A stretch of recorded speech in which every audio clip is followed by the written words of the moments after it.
There are moments in life when comfort feels like safety, and moments when comfort is exactly what keeps you stuck. Welcome to English Rise. This channel exists for those who want to improve their English while also developing discipline, clarity, and inner strength. Here, language is trained slowly, through reflection, through silence, through ideas that stay with you. If you are using these videos to grow in English and as a person, you are in the right place. Today, we talk about something simple, but deeply misunderstood. Doing what's uncomfortable. Part 1. Why the mind avoids discomfort by default. The human mind is designed to seek safety.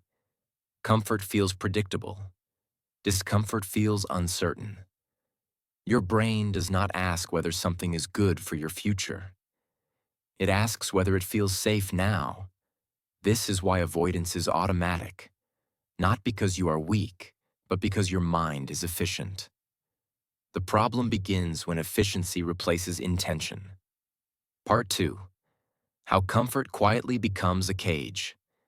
Comfort rarely looks dangerous. It feels calm, familiar, controlled. But over time, comfort limits exposure. You stop trying new things. You stop stretching. Life becomes smaller.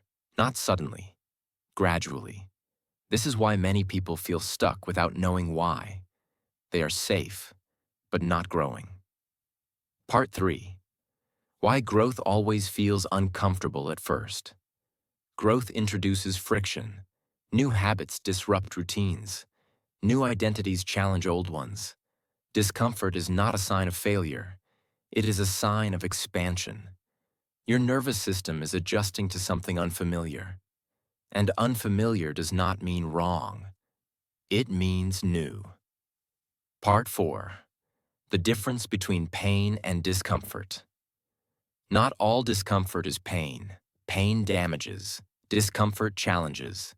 Learning to distinguish the two is a critical skill. Discomfort stretches capacity. Pain breaks it. Growth lives in the space between ease and harm. Most people avoid that space. Part 5. Why doing what's uncomfortable builds identity. Every uncomfortable action sends a message to the mind. I can handle this. Over time, these messages accumulate. Confidence is not self-talk. It is evidence. And evidence is built through action. Uncomfortable action becomes self-respect. Part 6. How discomfort trains discipline better than motivation. Motivation is emotional. Discipline is structural.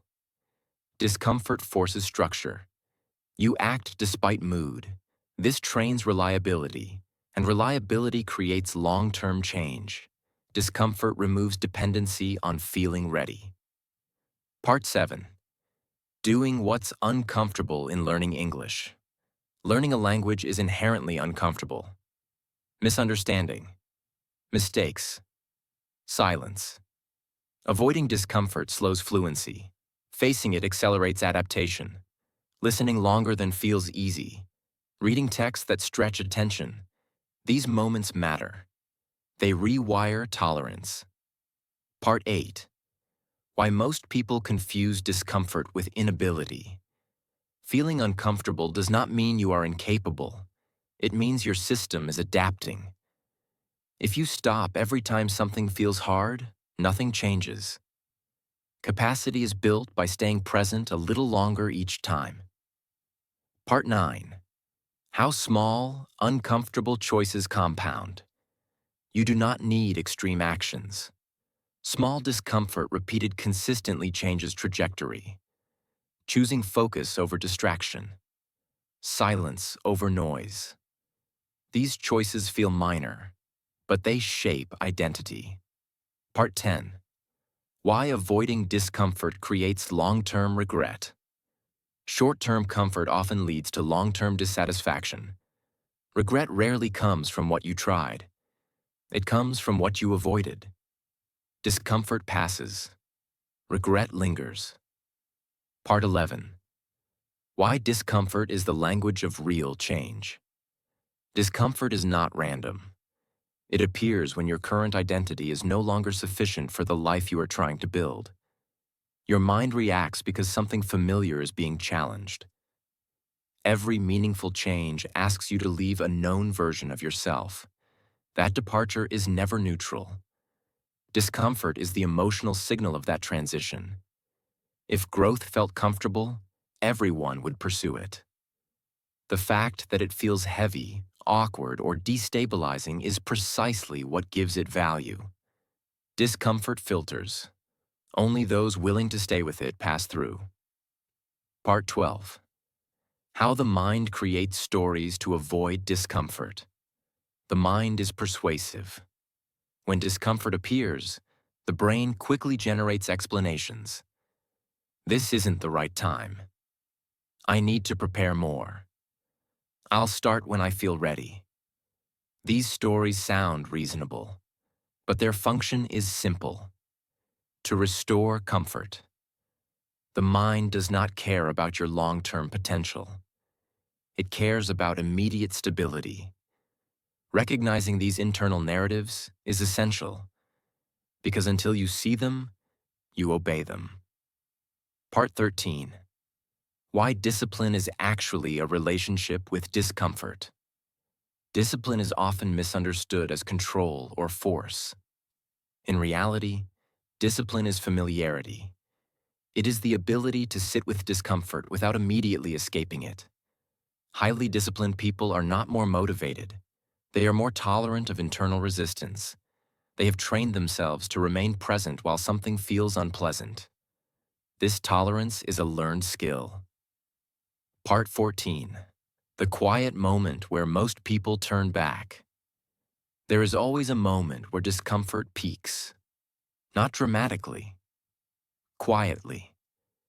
It is the moment where no reward is visible yet, but effort is required.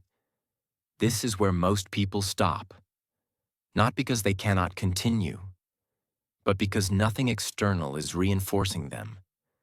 Learning to move forward without reinforcement is one of the most powerful skills you can develop. Part 15. How doing what's uncomfortable rebuilds self-trust. Self-trust is not confidence. It is reliability. Every time you do what you said you would do, despite discomfort, you strengthen that reliability. The mind begins to trust your decisions. Over time, internal conflict decreases. You stop negotiating with yourself. You act, and action simplifies life. Part 16. Discomfort as a teacher, not an enemy. Most people fight discomfort. But discomfort is informative. It shows you where your limits are. And limits are invitations. Not to break yourself, but to expand capacity carefully, consistently, intentionally. Discomfort teaches pacing. Part 17. Why avoidance makes discomfort stronger over time. Avoided discomfort does not disappear. It accumulates.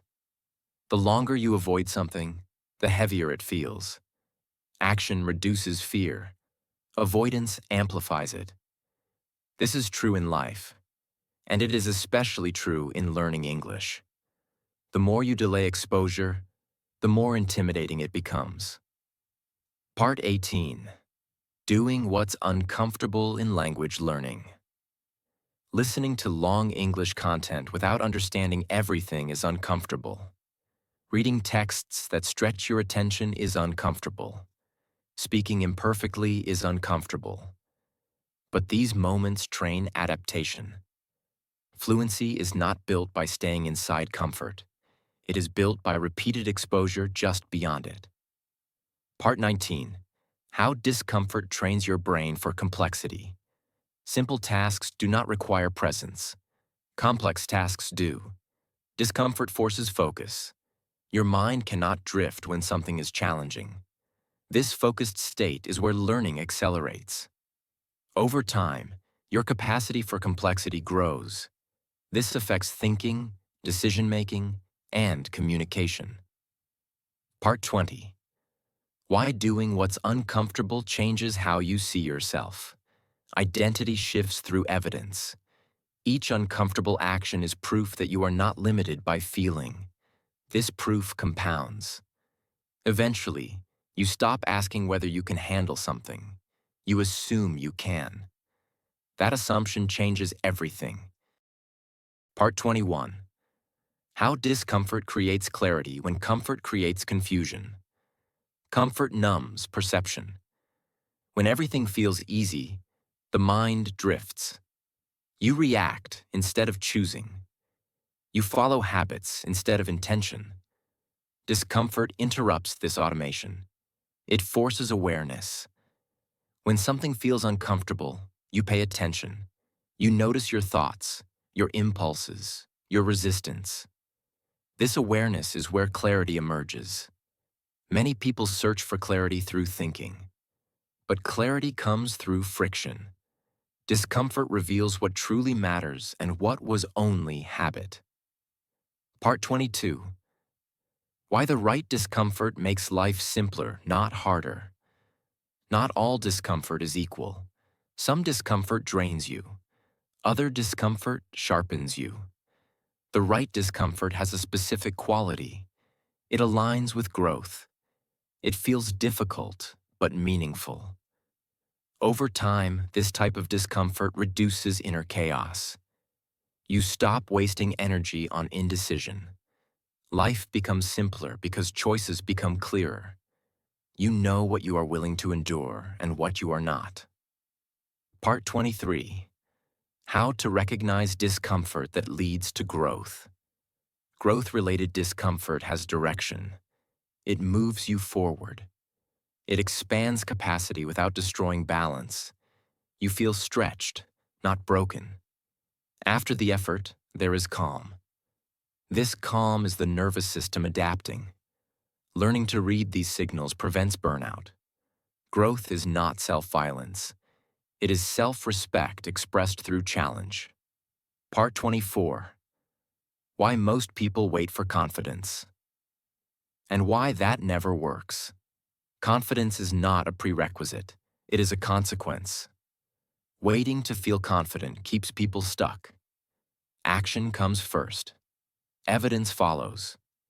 Confidence arrives last. Doing what's uncomfortable creates the evidence that confidence is built on. This sequence cannot be reversed. Those who understand this move forward faster. Part 25. The role of discomfort in building emotional stability. Avoiding discomfort weakens emotional regulation. Facing it strengthens it. Each time you stay present during discomfort, you teach your nervous system that intensity is survivable. This reduces reactivity. You become calmer under pressure. Emotion stops controlling behavior. This stability is one of the most valuable skills a person can develop. Part 26. How doing what's uncomfortable builds long-term freedom. Freedom is often misunderstood as ease. True freedom comes from capacity. The ability to act despite discomfort expands choice. When you can tolerate discomfort, fewer things control you. Fear loses leverage. This is not aggression. It is quiet strength. Part 27. Discomfort and language. Mastery. The deep connection. Fluency requires tolerance. Tolerance for ambiguity, for imperfection, for gradual progress. Reading long texts in English without full understanding is uncomfortable. Listening without subtitles is uncomfortable. But these experiences train adaptation. Your brain learns to stay present inside uncertainty. This skill transfers directly to real communication. Part 28. Why comfort creates stagnation in learning. When learning feels too easy, adaptation stops. The brain needs challenge to rewire. Comfort maintains current capacity. Discomfort expands it. This is why progress often begins where comfort ends. Part 29. The quiet moment when discomfort stops being an obstacle. At some point, discomfort loses its emotional charge. It becomes familiar, not pleasant, but manageable. When this happens, you no longer ask, how do I avoid this? You ask, how do I use this? This shift marks maturity. Part 30. When doing what's uncomfortable becomes your default. Eventually, you stop negotiating. You act based on values, not feelings. Discomfort becomes background noise. Direction becomes primary. This does not make life harder. It makes it clearer. Part 31. How discomfort redefines your relationship with yourself. When you consistently do what feels uncomfortable, something fundamental changes. You stop seeing yourself as someone guided by emotion. You begin to see yourself as someone guided by intention. This shift is quiet, but it rewrites how you relate to fear, to effort, to uncertainty. You no longer interpret discomfort as a threat. You interpret it as information. And information gives you choice. This is the beginning of self-mastery. Part 32. Why a life without discomfort is a life without direction. A completely comfortable life does not demand clarity. You drift. Direction only becomes necessary when something costs effort. Discomfort forces decision. It asks, what matters enough to endure this? Without that question, life remains vague. With it, priorities sharpen. Purpose emerges not from ease, but from challenge.